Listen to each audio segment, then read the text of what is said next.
रोहित आहार विहार सेवी समीक्षकारी विषये स्वसप्तः दाता समः सत्यपरः क्षमावान् आप्तोपसेवी च भवत्यरोगः।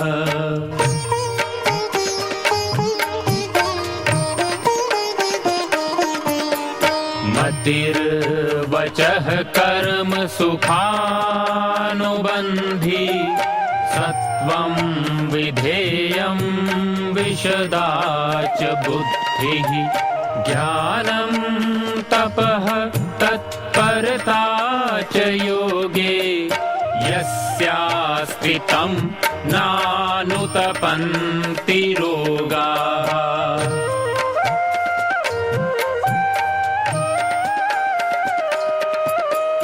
योगेन चित्तस्य पदेन वाचां मलं शरीरस्य च वैदिकेन योपाकरोतं प्रवरं मुनीनां पतञ्जलिं प्राञ्जलिरानतोऽस्मि पतञ्जलिं प्राञ्जलिरानतोऽस्मि पतञ्जलिं प्राञ्जलिरानतोऽस्मि।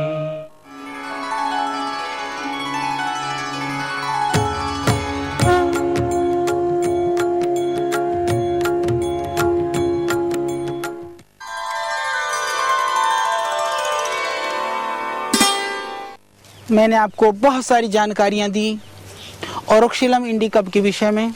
यह ओरोक्सिलम इंडिकम, जिसको हम सोनापाठा, श्योनाक या अरलू भी बोलते हैं, यह अरलू का पेड़ वास्तव में यह हमारे देश के दिव्य औषधियों में, दिव्य वनस्पतियों में एक वनस्पति है।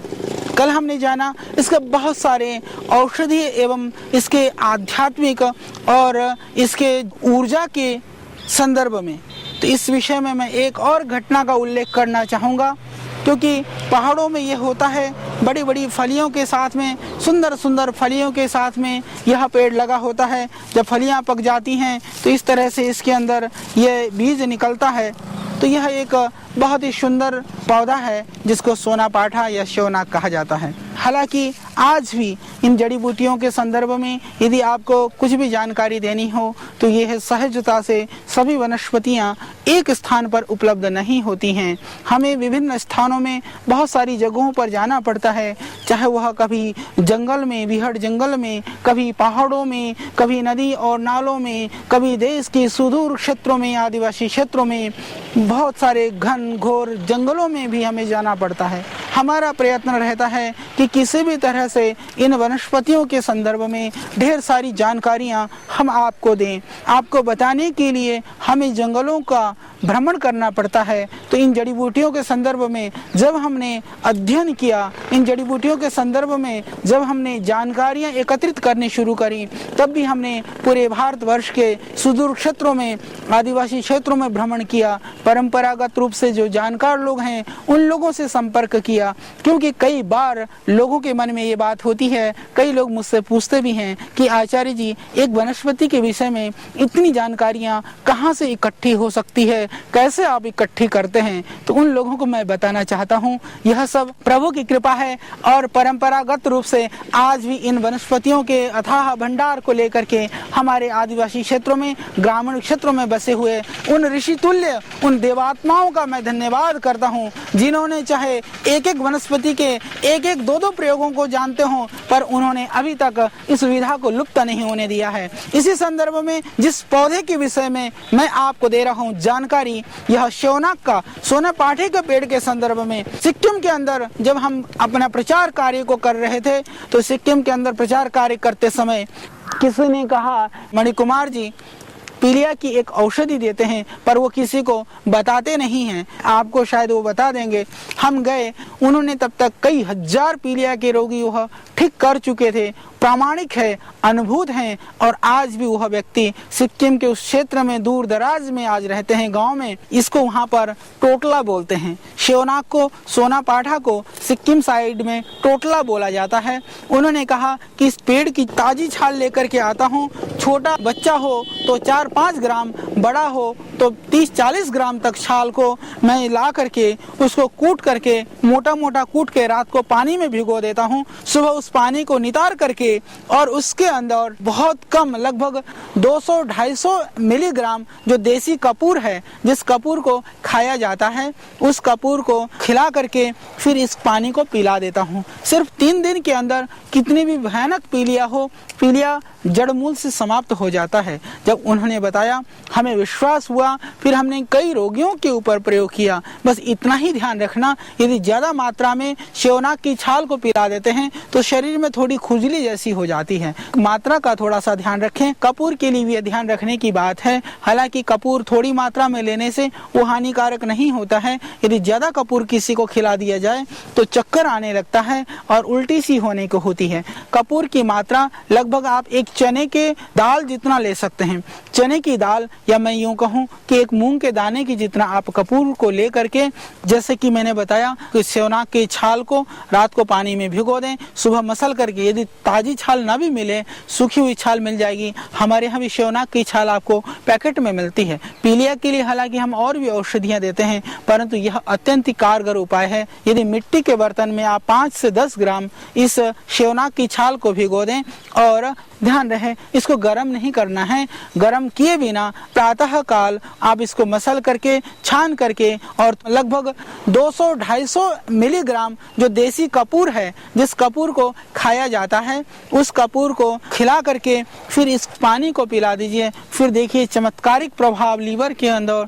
सिर्फ 3 दिन के अंदर कितनी भी भयानक पीलिया हो, पीलिया जड़ मूल से समाप्त हो जाता है। और कितना भी बड़ा हुआ बिलिरुबिन हो और SGOT SGPT नॉर्मल ना भी हो, इससे निश्चित रूप से नॉर्मल हो जाता है। हमने फिर हजारों रोगियों पर परीक्षण किया और यह बहुत ही चमत्कारिक प्रयोग है। और मैं श्री मणिकुमार जी का निश्चित रूप से इस बात के लिए धन्यवाद करता हूँ कि उन्होंने इस तरह के जो प्रयोग है वो हमें दिया।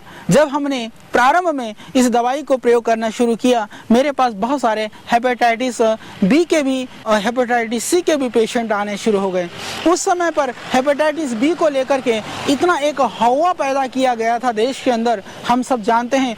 इतना ज्यादा एक ऐसा माहौल बना दिया गया था कि हेपेटाइटिस बी को महामारी की तरह से फैलाया गया और वैक्सीन के विषय में बताया गया, उसको लगाने के विषय में बताया गया, और सब लोग लगाते रहे। और जिन्होंने वैक्सीन लगाया उनको भी बाद में हेपेटाइटिस बी हुआ। और मैं समझता हूं कि इस देश का दुर्भाग्य है, उसके बाद में हेपेटाइटिस बी का वो हवा भी समाप्त हो गया। और तब तक मल्टीनेशनल्स कंपनियां हेपेटाइटिस बी के नाम पर करोड़ों रुपया लेकर के, करोड़ों नहीं अरबों रुपया लेकर के पर न जाने कहां चली गई। और हमारा जो स्वास्थ्य विभाग है, स्वास्थ्य से संबंधित मंत्रालय भी किसी के लिए कोई जवाबदेह नहीं है। आज किसी को भी नहीं बताया गया। मेरे पास ऐसे कम से कम सैकड़ों पेशेंट आए जिन्होंने कहा कि हमने हेपेटाइटिस बी के बचाव के लिए टीका लगाया, उसके 6 महीने के बाद में उनको हेपेटाइटिस बी हो गया, साल भर के बाद में उनको हेपेटाइटिस बी हो गया। देश का दुर्भाग्य है कि चिकित्सा के नाम पर भी यह अंधविश्वास ज्यादा फैलाया जाता है। लोगों को पहले भयभीत किया जाता है, बीमारी का भय दिखाया जाता है, उसके बाद में चिकित्सा के नाम पर न जाने वह एक्सपायरी डेट वाली चीजें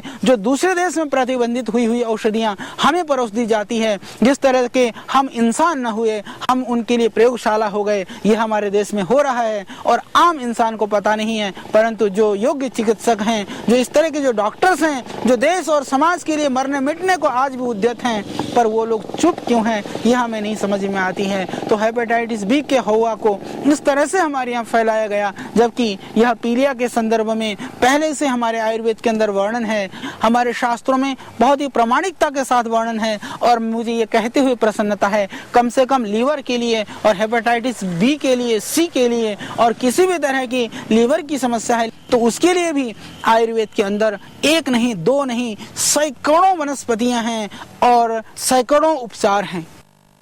किसी भी रूप में, किसी भी तरह से, विविध उपायों से उस रोग को मिटा सकते हैं। उन औषधियों में यह एक सबसे प्रामाणिक है हेपेटाइटिस बी के लिए। सबसे पहले हमने हरिद्वार के अंदर, मेरे पास एक ऐसी रोगिणी आई, वो स्वयं सर्जन थी, अच्छे हॉस्पिटल के अंदर उनको हेपेटाइटिस बी हो गया, वो मरणासन्न स्थिति में थी। श्योनाक, पुनर्नवा मूल और भूमि आंवला, इन तीनों चीज का रस निकलवा करके उनको पिलाया, जो बहुत मरणासन्न स्थिति में थी, जिनका बिलिरुबिन बढ़ करके करीबन 30 हो गया था। वो सिर्फ 7-8 दिन के अंदर बिलिरुबिन लगभग नॉर्मल आ गया था और हेपेटाइटिस बी सिर्फ 15 दिन के अंदर नेगेटिव हो गया था। वो सबसे पहले हमारी हेपेटाइटिस बी की रोगिणी थी, जिनको विधिवत रूप से उन्होंने परीक्षण किया और मुझे कहते हुए बड़ा एक ताज्जुब होता है कि उसके बाद में डॉक्टरों ने कहा ये तो कभी कभी 8-10 दिन में वैसे ही नेगेटिव हो जाता है, फिर दोबारा ये रिपीट हो जाएगा। हमने कहा नहीं होगा, तो दवाई देते रहे, आज तक भी वो स्वस्थ हैं। उसके बाद में यह एक परंपरा शुरू होती रही